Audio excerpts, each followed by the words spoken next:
I'm joined now by Dr. Leo Trasande from NYU School of Medicine with a very important talk on endocrine disruption, the proof, the costs, the perspectives, a massive topic. Can you whittle it down for us just a bit? Sure, we're delighted that JCE&M has published 4 of our manuscripts yesterday in which we describe work quantifying the costs and disease burden that can be linked to endocrine disrupting chemicals that are commonly found in the environment. Clearly, over the past 3 decades, we've seen a rapid evolution in our understanding, both from the laboratory and from humans, about the role of these chemicals in health and disease, with obviously all of the conditions that are linked to EDCs being part of a broader multifactorial causation. For example, with obesity, diet and physical activity are clearly the leading causes of the epidemics that we've seen in those conditions. But increasingly, we're understanding that endocrine disrupting chemicals are also an important third factor, pushing perhaps hormonal systems into a greater amount of disarray and leading to disease and dysfunction. We assembled a series of expert panels that reviewed the literature very carefully, graded the evidence for its strength in humans and in the laboratory, and then we quantified the costs of those diseases that can be traced specifically to the endocrine disrupting chemicals.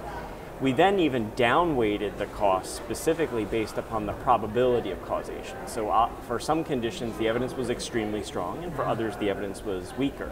And across all of those 13 conditions, we found the costs were on the order of 157 billion euro. That's an annual cost insofar as these exposures continue in Europe.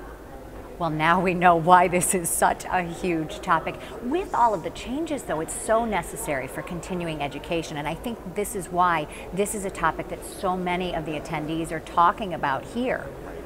And there's so much impact that clinical providers and scientists can have on this field. We now know that eating organic, avoiding the consumption of canned food or drinking of soda or in other beverages. It's not just unhealthy beverages, by the way, in aluminum cans. It's all beverages and food. Airing your home to eradicate chemical dusts that accumulate from electronics and furniture and other products can vastly reduce the level of endocrine disrupting chemicals in our bodies, and that can correlate directly with reductions in disease. It's such an important topic. How do clinicians really stay up on it and then communicate that message to the public, because people need to know? Well, we've been privileged that the Endocrine Society has taken such a tremendous leadership role in communicating the science and health consequences of endocrine disrupting chemical exposure. What I think we now need to do is get it into a more generalist audience. We've made some progress, and I'm proud as a pediatrician that our Academy of Pediatrics has taken also an important step forward.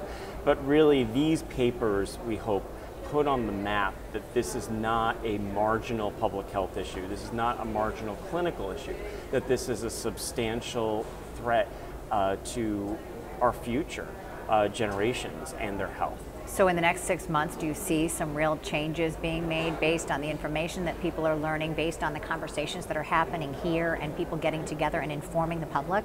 Well, already we've seen substantial response in the European Union, with a number of environment ministers stating very clearly that the European Commission needs to really consider the costs of health effects of these chemicals alongside the costs of safer alternatives. We think that this is a great opportunity to have a transparent and balanced debate about the ongoing use of these endocrine disrupting chemicals in a variety of consumer products. Dr. Trasande, thank you so much. Such critical information. We appreciate your commitment. Thank you.